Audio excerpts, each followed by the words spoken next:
Tonight on CBC Vancouver News.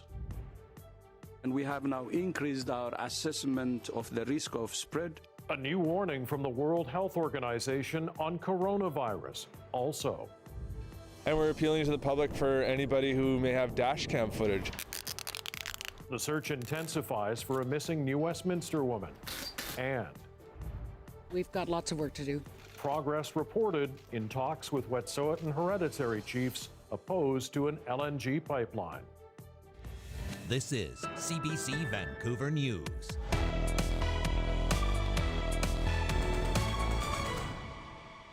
Good evening. A new warning tonight about the coronavirus, and the World Health Organization is raising its level of alarm as COVID-19 spreads.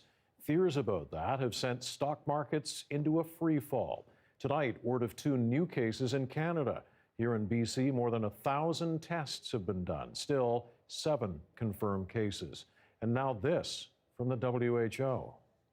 And we have now increased our assessment of the risk of spread and the risk of impact of COVID-19 to very high at global level.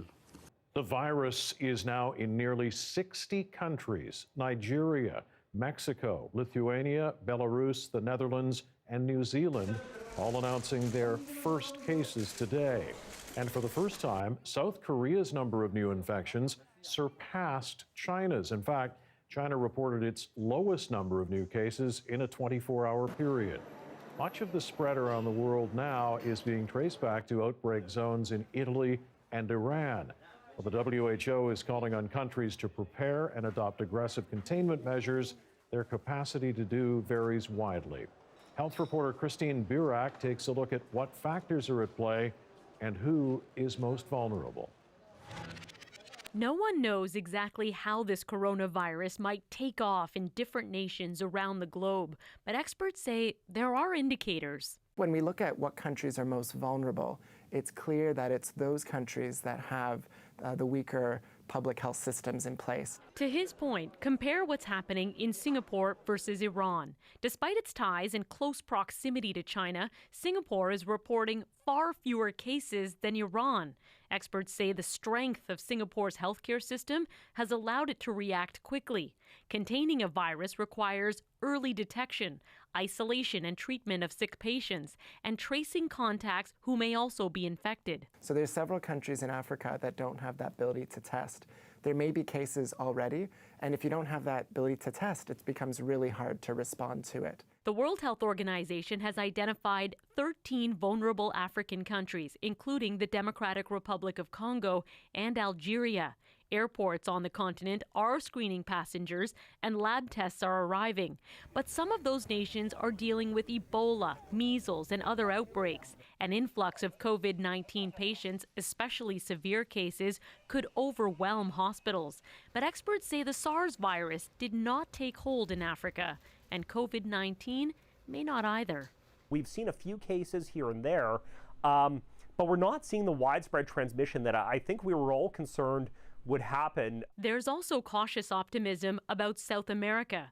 Scientists don't know if warmer climates play a role, but countries with younger populations will likely see fewer illnesses. Data so far shows COVID-19 is hitting people over 60 hard, and that could take a toll on developed countries. The U.S. right now, I think, is our big concern. And the primary reason why I say that is the debate about how they're able to do diagnostic testing at this point. Unlike here in Canada, the U.S. has not been widely testing sick patients. Some fear it's missing infected COVID-19 patients and might not be able to contain the virus. Ultimately, no one knows how this outbreak will evolve. With a vaccine at least a year away and no proven antivirals yet, citizens and public healthcare systems worldwide should be prepared for the worst. Christine Birak, CBC News, Toronto. Coronavirus fears have also been spreading across financial markets. It has been a week of relentless selling, including the biggest one-day drop ever for the Dow Jones Index. And today, stocks plunged again, but rallied a little bit late this afternoon. Over the past few days, key U.S. indexes have lost about 15% of their value, the most serious losses since the financial crisis of 2008. Investors are selling off just about every kind of stock, but airlines and cruise operators are among the worst hit. We'll have more on coronavirus, including an interview with an infectious disease specialist and investigator later in this newscast.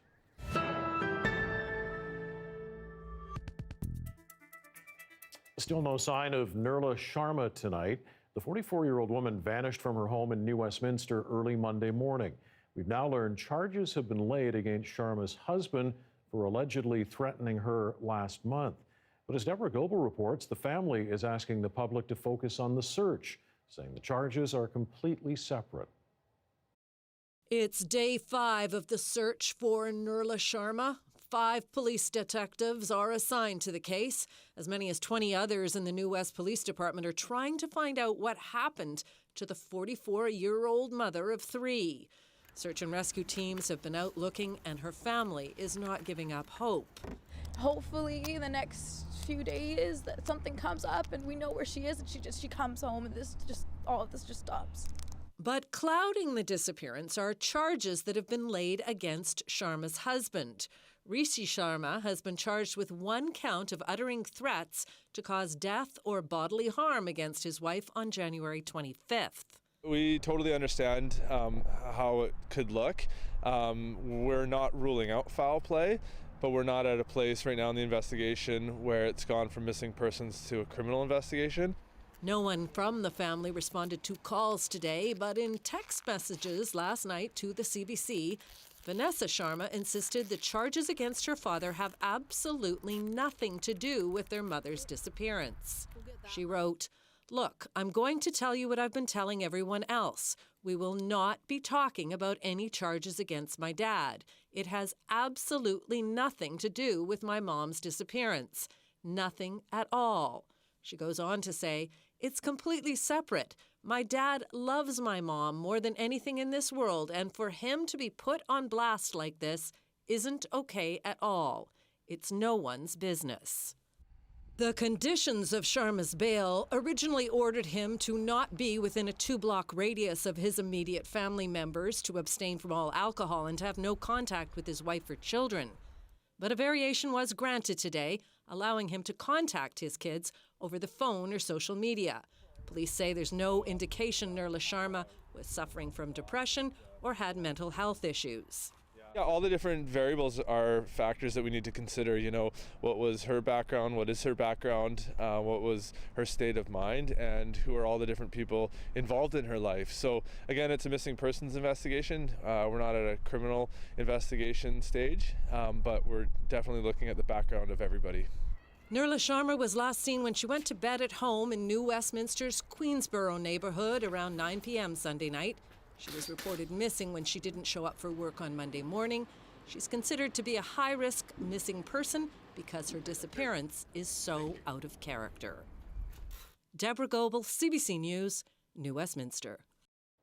A new surveillance photo of a missing woman in Maple Ridge has been released, allowing police to narrow their search. Atife Jadidian was last seen leaving her workplace 9 days ago. Since then, police received footage placing her at the intersection of 248th Street and Dudney Trunk Road at 5:30 on February 19th. They're now asking for anyone with dashcam footage from that area and time to contact them. Anyone with information is asked to call that number at the bottom of your screen.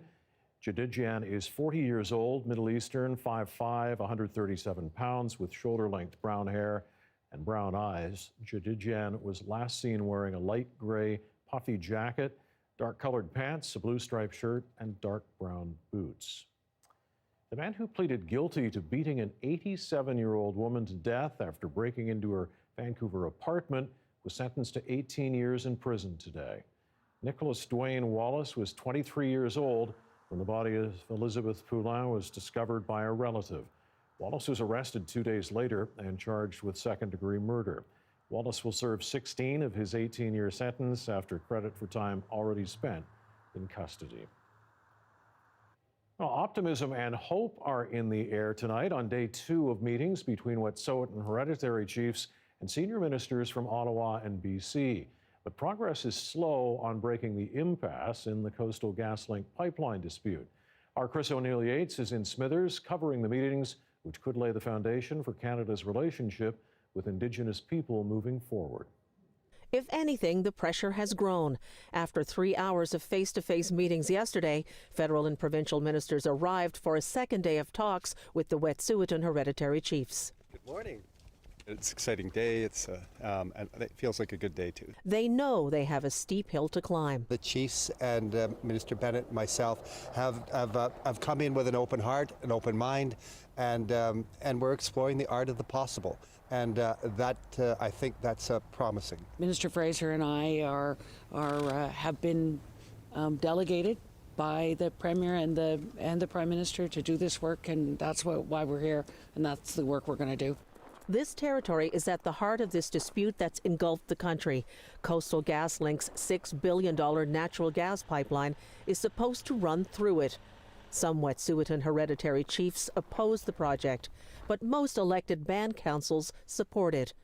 The RCMP and Coastal GasLink have agreed to leave the territory while talks are ongoing. Our land in question is at stake of being robbed from us, and that's the bottom line with this. Antoinette Austin is against the pipeline. She and others came here to support the hereditary chiefs. The settlements that they're doing with the band councils, to me, it's peanuts. They're settling. It's the same idea as the trinkets and beads from way back when. None of this is obviously easy. Nathan Cullen is a liaison between the chiefs and government. He says both sides are under a lot of pressure to reach a deal. It was always going to be a table to solve this. It wasn't going to happen at a blockade. It wasn't going to happen at a protest. It was always going to be a conversation between leadership. Whatever the outcome of these meetings, no one expects it to be the final resolution. Right now, it's about finding a way to get there. And everyone in that room knows what's at stake: the future of Canada's relationship with Indigenous peoples. Chris O'Neill-Yates, CBC News, Smithers, BC. Meanwhile, the Wet'suwet'en dispute is taking a political and personal toll on the Premier. John Horgan says the events of the past few weeks have marked his biggest challenge yet since taking office. These are social, cultural, and economic issues, and they all come together. No one ever said it was going to be easy. Stuart Phillips said it wasn't for wimps, and I know that I have a better appreciation of that statement that he made some 5 or 6 years ago now than I did when he made it. 65% of British Columbians surveyed in an Angus Reid poll believe he's doing a bad job handling the Coastal GasLink project and the blockades against it. Even so, Horgan says he has no intention of softening the province's position on the pipeline. Asked again whether he'd consider meeting the hereditary chiefs himself, he repeated he's absolutely prepared to do so if the end goal is constructive dialogue. Vancouver's transportation culture is undergoing a big transition. First, ride-hailing companies were allowed to enter the market, and tomorrow the biggest player in car sharing is officially leaving. Our Justin McElroy has more on the departure of Car2Go and how others are looking to fill the gap. This is how many people in Vancouver first saw a Car2Go. It is our city!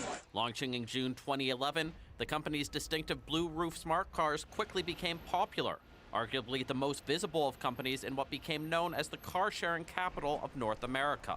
Being able to park those mini cars everywhere made it really convenient. I think car share is fundamentally important for multimodal transportation.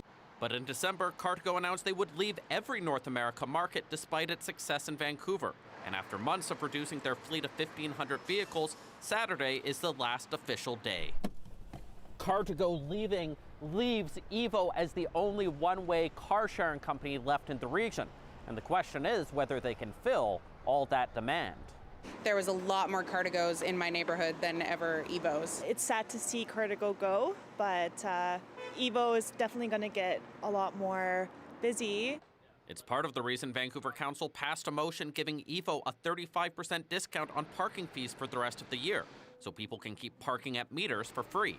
With other car share companies looking to expand their fleets, I think that it's important that we realize the potential for that, because I'd like to stay the car sharing capital.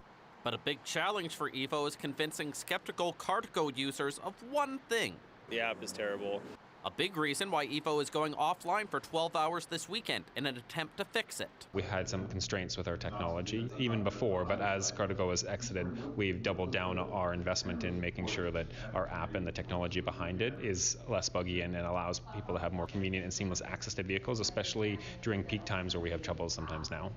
The shutdown and new app happen on Sunday, the first of a new Car2Go-less era in this city. Justin McElroy, CBC News, Vancouver. Well, hundreds of people are at the PNE Forum in Vancouver tonight, celebrating Hobiye, the start of the Nisga'a New Year. Our Dan Burritt is there live at the celebration. So how's it going tonight, Dan?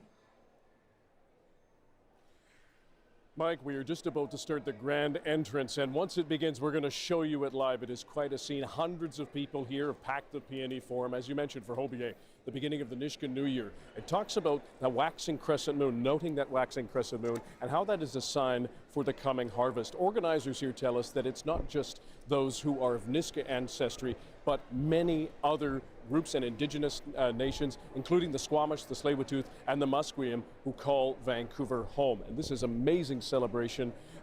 Multiple generations are here as well, from the tiniest of newborns all the way up to grandparents. And they talk about this because it is a generational event. And they invite everybody down here, whether you are indigenous or non-indigenous, to witness this. I have to tell you, amazing costume ceremony. There is a large vendor stand outside. There's food, entertainment for the children. It really is a massive cultural celebration. Let's take you over here just a moment now and show you just as they're setting up.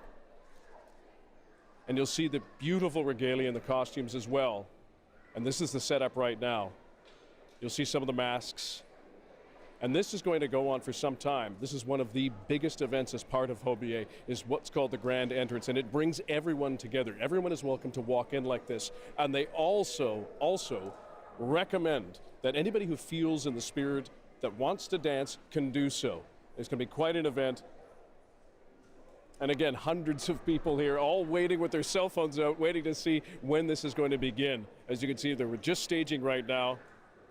And once that begins, we'll bring it to you a little bit later on. Back to you, Mike.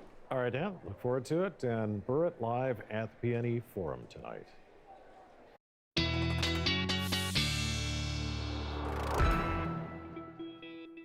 You were right, Brett, about the inversion from the day before, if I can call it that. Yeah. We got the decent weather in the morning, and then it all kind of went away. Exactly, and good to have that come true as a forecast. But in general, yeah, right now it is a different story out there. We've had some heavy rain coming through the area, but I wanted to show you really the bulk of this rain is falling stateside. We have a very fast-moving system right now that's approaching us as we speak. Not only is that going to be bringing rain with it, but we're going to see a sudden increase in winds as well. I wouldn't be surprised if we see some local gusts in and around the Vancouver area, getting up to anywhere between 40 and 60 kilometers an hour. So do be prepared for that. And we are going to be expecting these showers to be continuing off and on throughout much of the night and getting into tomorrow. Temperatures pretty well where they should be. Downtown today got up to about 9 degrees. The airport was closer to about 8. But here's how our weekend's going to play out. A nice sneak peek for you. Expect those showers to continue, but not sticking with our stereotype. We are going to be dealing with a mix of sun and cloud on Saturday, and we may even be lucky enough to get that on Sunday too. I'll have all those details when I come back. All right, talk to you then. Thanks, Brett.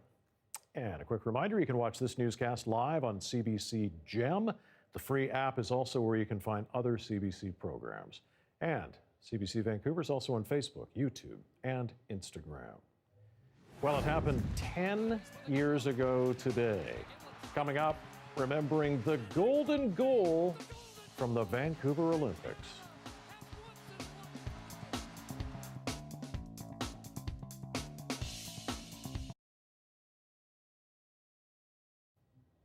And thanks for being here during our live stream. We are ad-free during the 3-minute television commercial break. Well, the story of the Invisible Man has been scaring people for a very long time. From the book, first published back in 1897, to the 1933 horror movie. But the newest version shifts the focus. Here's the CBC's Eli Glasner with his take on this new spin. Where are you? Show yourself! In 2020, The Invisible Man begins with the woman. He's married. Elizabeth Moss plays Cecilia, married to a brilliant optics inventor named Adrian. Writer-director Lee Winnell sets the tone from the opening frame. We see Cecilia waking in Adrian's beautiful but eerily empty house. The music and pounding waves accentuate the tension. This is a woman in flight, prepared, determined to escape her abusive husband, who almost stops her.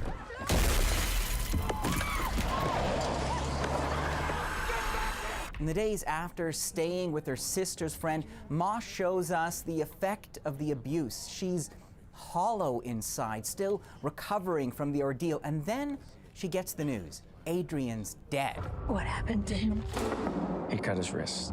Per his final wishes, you're getting $5 million. Contingent, of course, on the fine print. He can't be ruled to be mentally incompetent.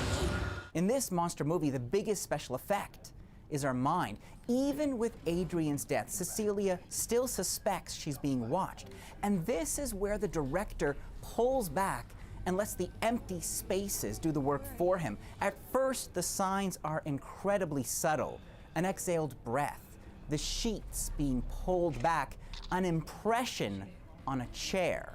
What makes it all the more effective is when Cecilia starts sharing her suspicions, it sounds absurd, like this moment with Adrian's brother. You know exactly what I'm talking about. He's not dead. I just can't see him. Then, as Cecilia finds evidence, the story raises the stakes. This is gaslighting taken to the extreme, as the Invisible Man conspires to make Cecilia's claims look not only delirious, but dangerous. In the age of Me Too, by switching the Invisible Man's focus to a woman's ordeal, the horror story has an unsettling sense of relevance. In the end, the Invisible Man's most impressive trick is taking a story over a century old and making a film with a modern mix of scares and cheers. 4 stars out of 5. Eli Glaster, CBC News, Toronto. Not bad. All right, coming up, we'll look back at the golden goal from the 2010 Olympics. Stay right here, back in seconds.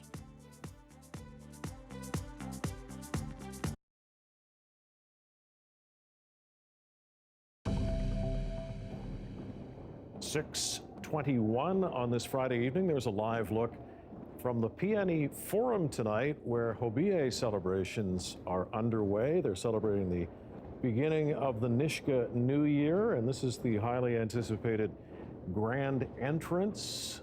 Several First Nations making their way around the PNE Forum building tonight in front of a very big crowd there. This is going on for some time. Indigenous and non-Indigenous folks invited to join the big celebration of Hobiye at the PNE Forum in Vancouver tonight as they welcome the Nisga'a New Year.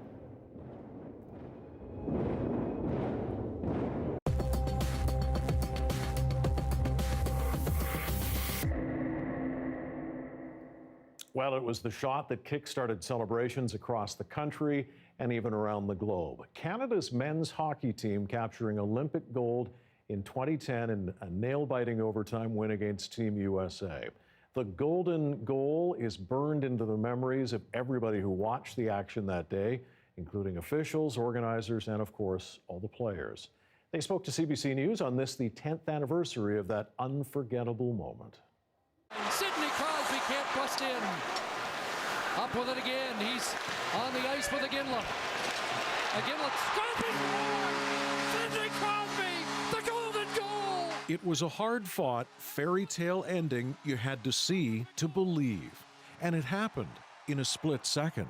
Obviously, gold medal on home soil, hosting the Olympics is exactly what everybody wanted, us included as players. It's what the country expected.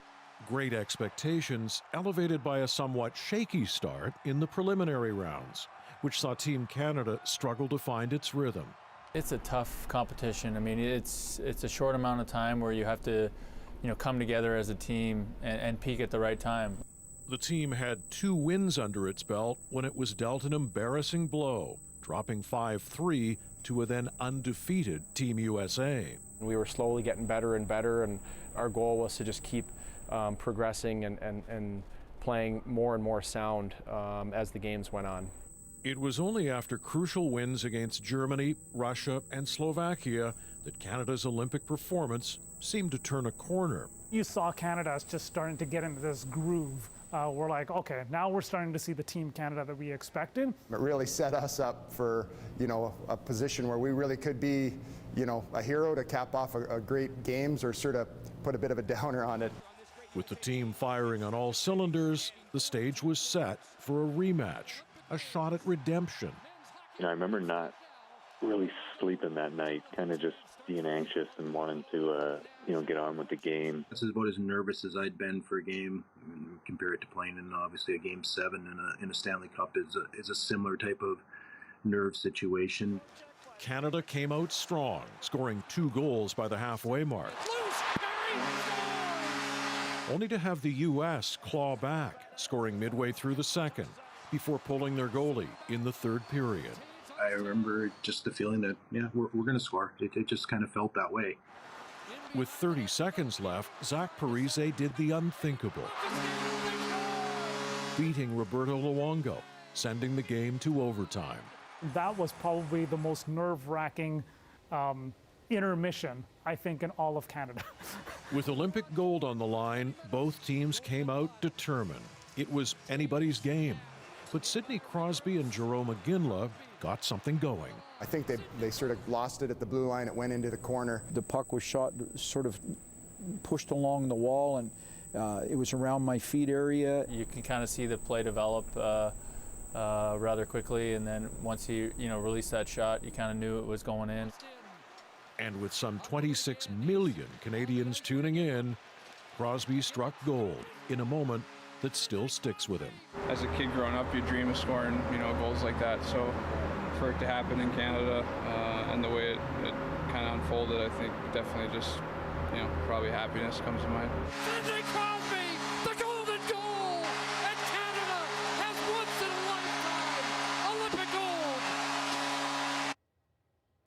Well, if Crosby's winner is the golden goal, the Richmond Oval could be considered a community jewel.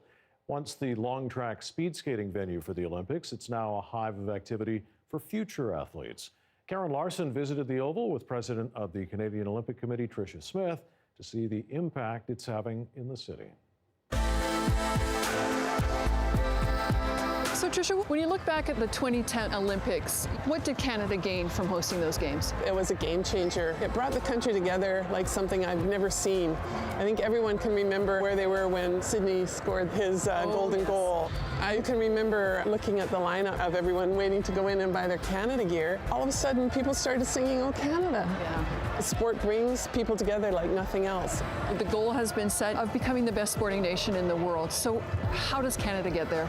For me, it's not just about the medals, it's about us being active. You see the kind of benefits that people get from sport, learning about team spirit. I think it protects kids too because it does give them that confidence in themselves. We know how beneficial sport and physical activity is to us as a country. We saw it in 2010. We have to make a commitment to that so that sport is accessible. What do you remember looking back at 2010? I mean, you were a youngster just getting started then. How was that a launching point to what happened in 2018? Yeah, so I finished 5th at the 2010 games.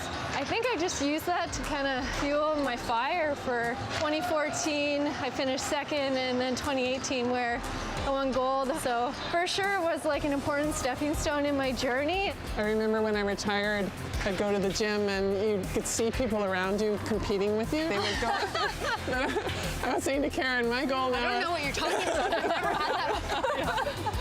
But now I just think I have the best days when I'm active. I want to stay active till the day I die, because it's about quality of life. Totally. Tell me what it's like to be a female in coaching and high performance in water polo. It can be challenging. I'm one of the very few female coaches in a high performance setting, and it's challenging because you don't feel as though you belong in quite a male dominated sport. Trish and I have been talking a lot about sport and how to make it more accessible for everyone. Being one of the rare female coaches in your sport, what would need to change for that to be better?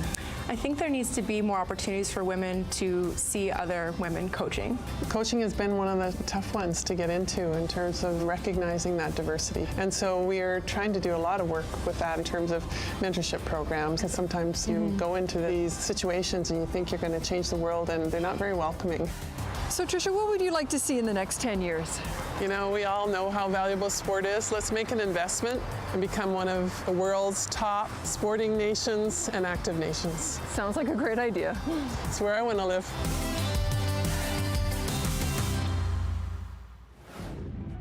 It is a virus on the march as more and more countries report COVID-19 has arrived.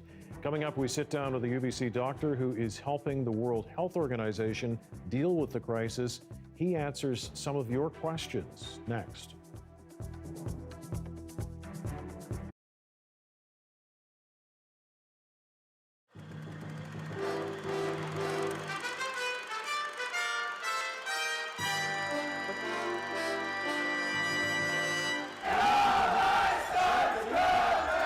The greatest matchup had all the twists and turns, and Canadians holding their breath, especially when the U.S. tied the game with seconds to go. Oh, no! Kind of devastated right now, kind of nervous. Really disappointed, but hopes are still there. Just, 20 seconds away. This is going to be a chance of a lifetime. Fans got that chance minutes later. This is the best experience ever. Canada rocks my world! That's so amazing!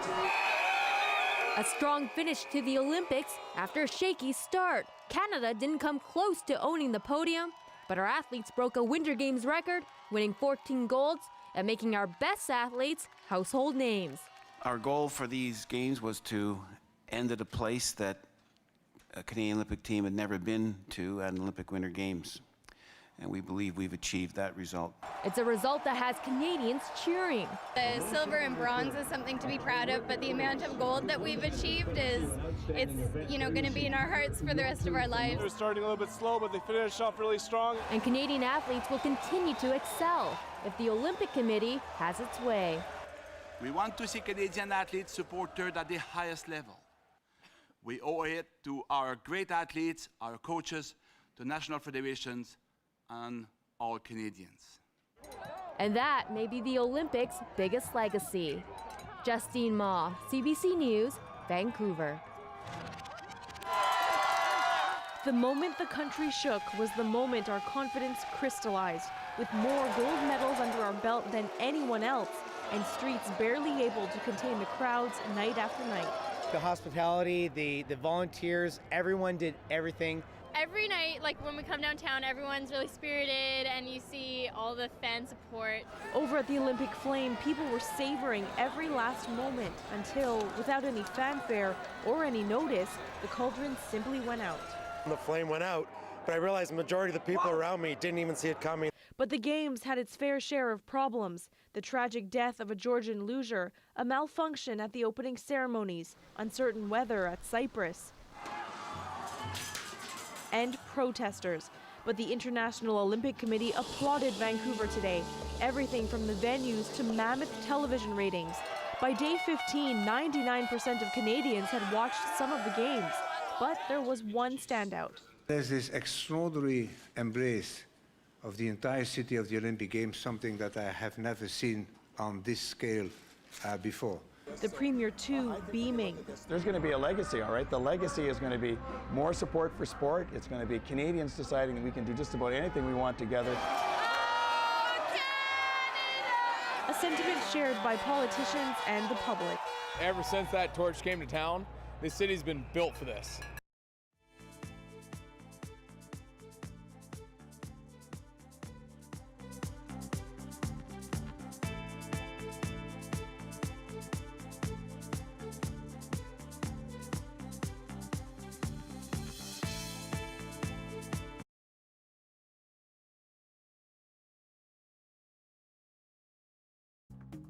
Some of the stories we're following tonight on CBC Vancouver News.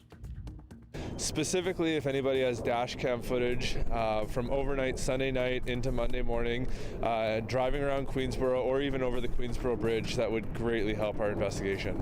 The search intensifies for a missing New Westminster woman. Nirla Sharma vanished early Monday morning. Her husband was charged with threatening her last month.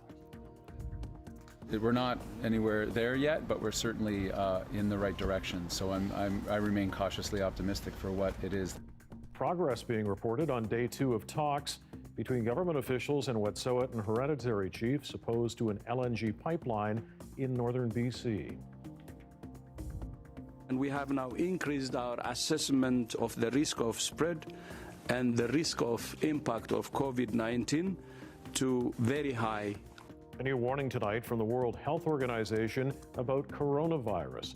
It has raised its alert level to the highest possible level.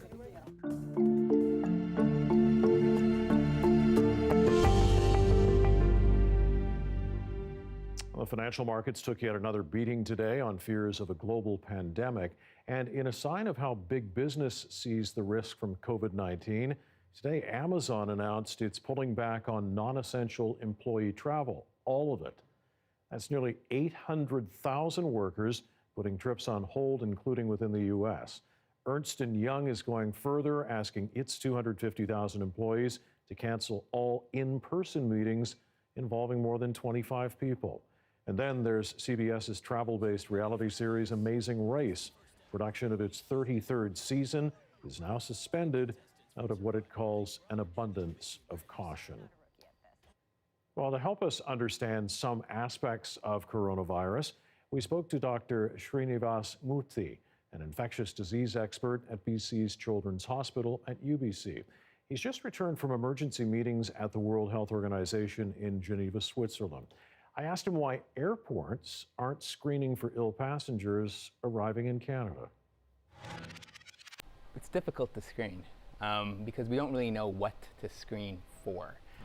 If we screen for fevers, we miss a lot of cases that way. The SARS experience told us that screening at borders or at airports doesn't necessarily catch as many patients as we would like. How does this virus differ from SARS and H1N1?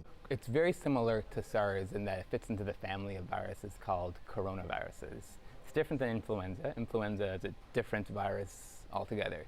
We know a lot more about influenza. Influenza circulates seasonally, and that pandemic strain in 2009 was a different strain that caused a severe outbreak and pandemic around the world. The coronavirus that's currently circulating is a new coronavirus. At the same time, coronaviruses are common viruses as well that circulate in the community every year. The common cold, for example, is caused by a coronavirus, amongst others. What's notable about this one is that it's new, and B, it's more severe than obviously the common cold. About 1%, depending on how you look at the numbers of the people who get this, will end up dying. If people are asked to self-isolate, we've seen quite a bit of that, what happens to their family members who live with them? That's a good question. And so public health policies differ across every jurisdiction on that exact question. And some places will restrict access to that individual and keep them separate. Some places will keep them at home with their families with close monitoring of the families for symptoms and some very sort of strict precautions within the household. No sharing meals, hand washing, all those things, sleeping in different rooms. Should we prepare to keep our kids home from school, stock up on supplies, that kind of stuff? Not yet. Right now, Canada is well positioned. We're keeping track of things across the world, and with only the handful of cases here, there's nothing really more to do. Is there any reason why we haven't seen many young people contract this virus? It's a fascinating question, and no one has an answer. Once again, we're learning more and more with every single child that gets infected. Children seem to be protected both from incidence of having the disease as well as severity of the disease. Does the current flu shot help in any way? It does, no question. And one of our most important recommendations to get your flu shot. Nothing to do with helping you against coronavirus. It's a completely different vaccine. That being said, protecting yourself against the flu, which has very similar symptoms as coronavirus, particularly right now during flu season, will help the health system sort of figure you out, because you're less likely to have the flu if you come in with flu-like symptoms. Should traveling to the USA be avoided? Not yet. The USA does not have any sustained human-to-human transmission chains that we don't have track of. There's been a case or two recently of patients who've been reported to be positive without a clear link to another case or a region of interest. And so those are being worked on by the authorities down there, but it's not at a point where the U.S. becomes a travel-restricted place. About travel to Mexico, is it safe to travel to Mexico? Yeah, at this point, there's no reason not to. How far off until the vaccine might be ready? Difficult to say. Things are being sort of actively worked on, a lot of money and a lot of attention on the subject. Obviously, that would be the best solution, but most likely a year.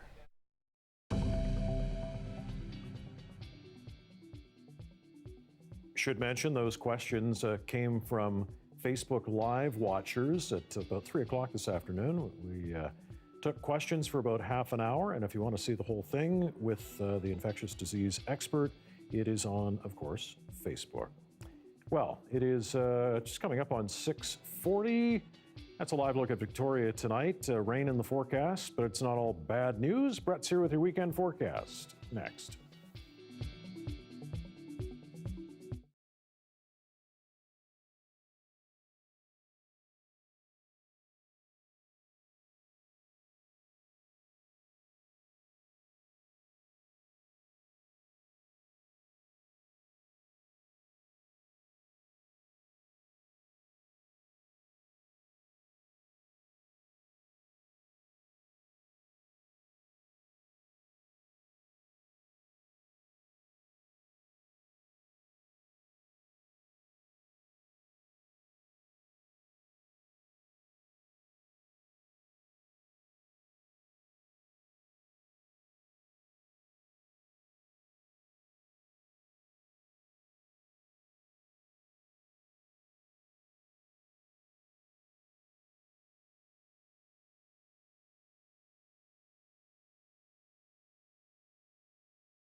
The weather update is brought to you by The Body Shop that always takes you back to your happy place. BC's favorite, Craftsman Collision, Air Miles, and Bigger Smiles. Okay, here's your chance to give us maybe a decent Sunday or Saturday for a change. Saturday. That one I think I can commit. I mean, it's a nice surprise. I know it is our leap day tomorrow, our leap year day, the 29th. Oh, right. We can write it down in history that it's quite likely this is going to be a pretty darn sunny day. So you can leave me mark it down right now. Okay. Exactly. But yeah, and as for Sunday, I think just a little bit of clouds. So really, we put up with a lot of showers throughout the past couple of months, and this weekend, I think it's going to work out fairly nicely for us. I want to show you all that. But first, take a look at our time lapse this morning. Fairly, again, traditional way, shall we say. As we mentioned a bit earlier, it was the reverse of what we had yesterday. Had a little bit of sun this morning, then a few showers, and of course, as I mentioned, now the concern is going to be for some of those winds to be picking up, and we're going to see this system make its way onshore, and this is going to be bringing impacts not only here in Vancouver, of course, but the south coast as a whole. A quick look at our precipitation forecast here. You're going to notice that by the time we get to Saturday morning, we're going to be clearing from west to east. So the exception to this, if you're in Abbotsford, if you're in the Fraser Valley, expect maybe to see these showers linger to about noon, but beyond that, we're going to be looking at a very dry rest of the weekend. So any outdoor pursuits, you won't need any of that rain gear, not even really an umbrella with you for that whole time. Now, that said, this system is going to be bringing snow into the interior. So if you're considering traveling along the Coquihalla, do expect some heavy snow there, potentially up to 20 centimeters. And that's going to be applying to places farther to the north as well, where we have some snowfall warnings in place, like Prince George. We could be seeing 10 to 15 centimeters of snow there. In general, however, for our temperatures, we're going to be looking at very seasonal conditions all the way across the province. And as far as a 5-day forecast is concerned here, it's going to be looking nice up until the start of next week. It's going to be March, and that means we're getting into meteorological spring, and that means more showers headed our way. No real surprises there, but that's how it's going to be. That's the way it goes. All right, Brett, thanks. You're welcome. Okay, David Ayer's 15 minutes of fame just doesn't seem to have a time limit. His game-winning goalie stick is now on display at the Hockey Hall of Fame. It's blown up more than I could ever imagine. But again, here today, being able to put this stick in the Hall of Fame is a huge honor for me. Ayers became an instant sensation last Saturday when he entered the game as an emergency backup goalie for the Carolina Hurricanes. He became the first emergency goalie to win in an NHL game. He's also the oldest player to win in a debut. Chances are, if you've had an appliance breakdown, there's been little option but to chuck it out. Our investigation into what breaks down and how often, next.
Fair to say that most of us have had a major appliance breakdown, and a survey conducted for CBC Marketplace says only about a third of us are satisfied by how the manufacturer responds when things go wrong.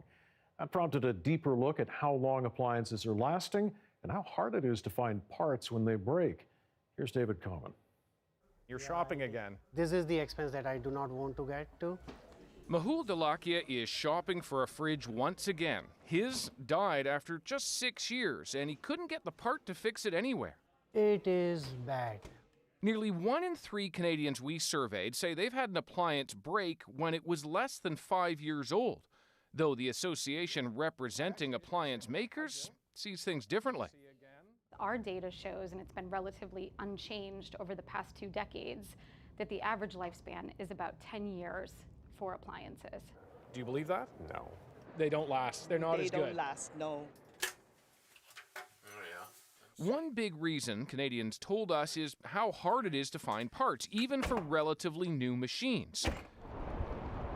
In Europe, it's a very different story. And then over here? Here, lifespan testing is underway, and by next year, laws will require manufacturers to make replacement parts readily available. The list of spare parts, they have to be available for like 10 years. And then they are supposed to be delivered within 15 working days after a request. These laws would give consumers more power to repair their appliances rather than buy new when they break. Consumer advocates like Nathan Proctor are fighting to bring that to North America. If you want products that last longer, that are better for the environment, that cost less to maintain, you should want right to repair. But the big brands are pushing back. We are very concerned about the safety implications. By not backing some form of right to repair, it seems like consumers are being forced to buy new. Right, so we never want to deny anyone a choice. Mehul feels like his choice was taken away. He wishes right to repair existed here. Instead, he's got a new fridge and a lighter wallet. David Commons, CBC News, Brampton. And Marketplace also commissioned a survey to understand which brands Canadians say break down the most. You can watch The Right to Repair tonight, 8 o'clock on CBC Television and anytime on CBC Gem. Well, Prince Harry was back in the UK today. He was in London for one of his last official engagements before stepping back as a senior royal at the end of next month. But it wasn't all pomp and circumstance, more rock and roll, actually, as Harry teamed up with the legendary Jon Bon Jovi for a special project, and the CBC's Briar Stewart was there. In front of the iconic Abbey Road studios, a highly publicized meeting between a prince and a rocker. Inside, it was a slightly calmer affair. Jon Bon Jovi is here working with a choir of veterans, recording a song to support the Invictus Foundation, which helps injured veterans and soldiers.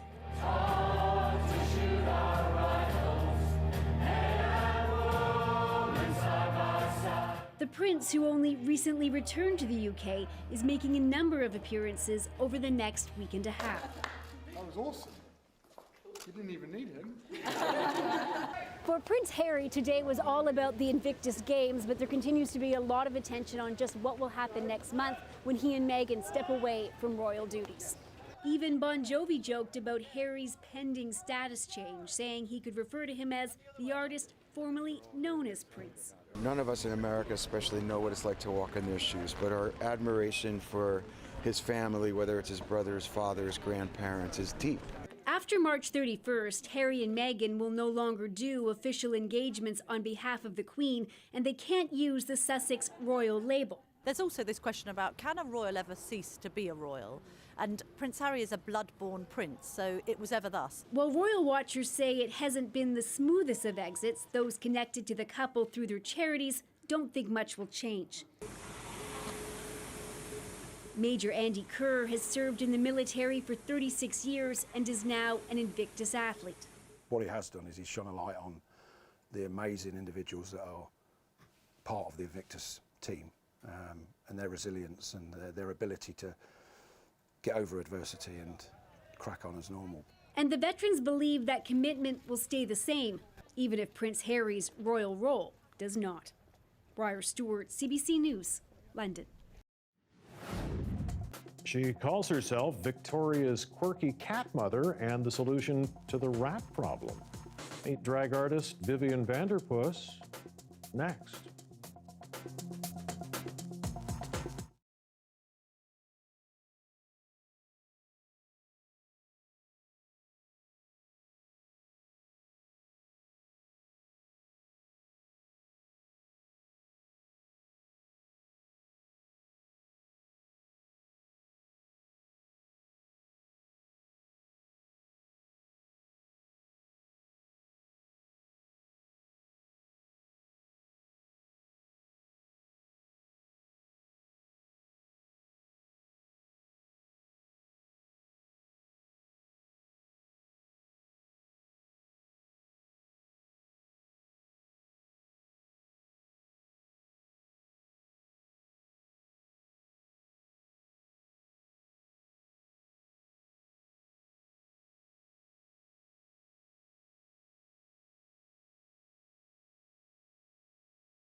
Well, tonight we wrap up our series, Canada's a Drag, with a drag artist of many colors from Victoria. Vivian Vanderpuss says their craft lets them explore any character they can imagine, real or imagined, and that finding those characters is a deeply healing experience. We caught up with them for a show on Vancouver Island. Have a look.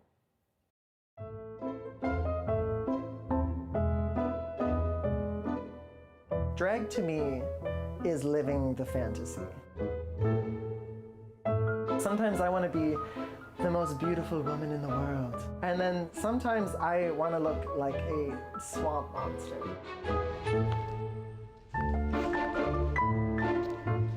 Drag has taught me that I can be all of the characters.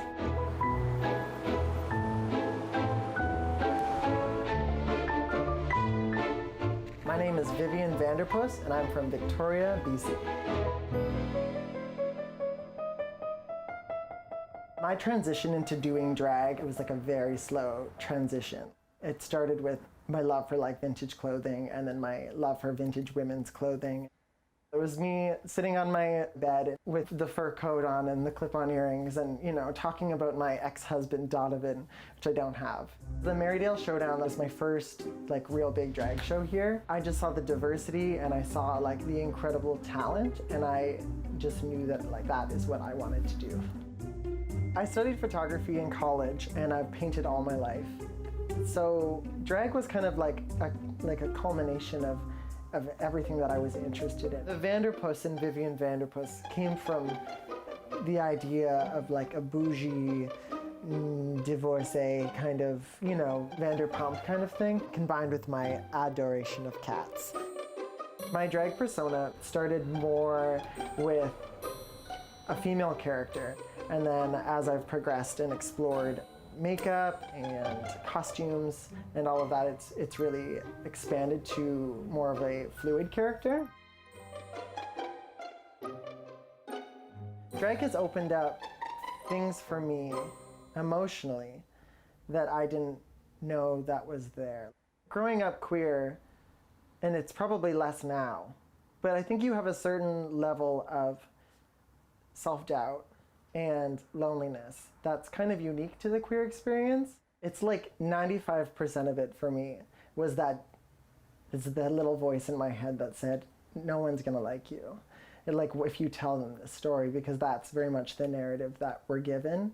But for me, when I was able to unload that burden, I found that life was so much better.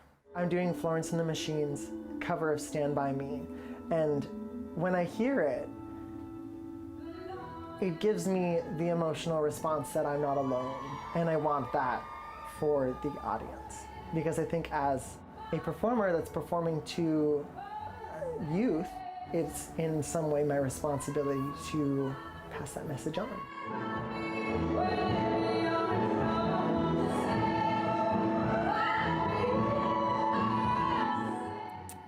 That's it for us tonight, but we are going to leave you with some images from the PNE Forum, where Hobier is going on right now. This is the celebration of the Niska New Year. Hundreds of people have gathered at the PNE Forum tonight. First Nations participating in this celebration. Dan Burritt is here at 11 o'clock tonight with your latest local news right after the National. Have a fantastic evening, a great weekend, and we'll see you again on Monday.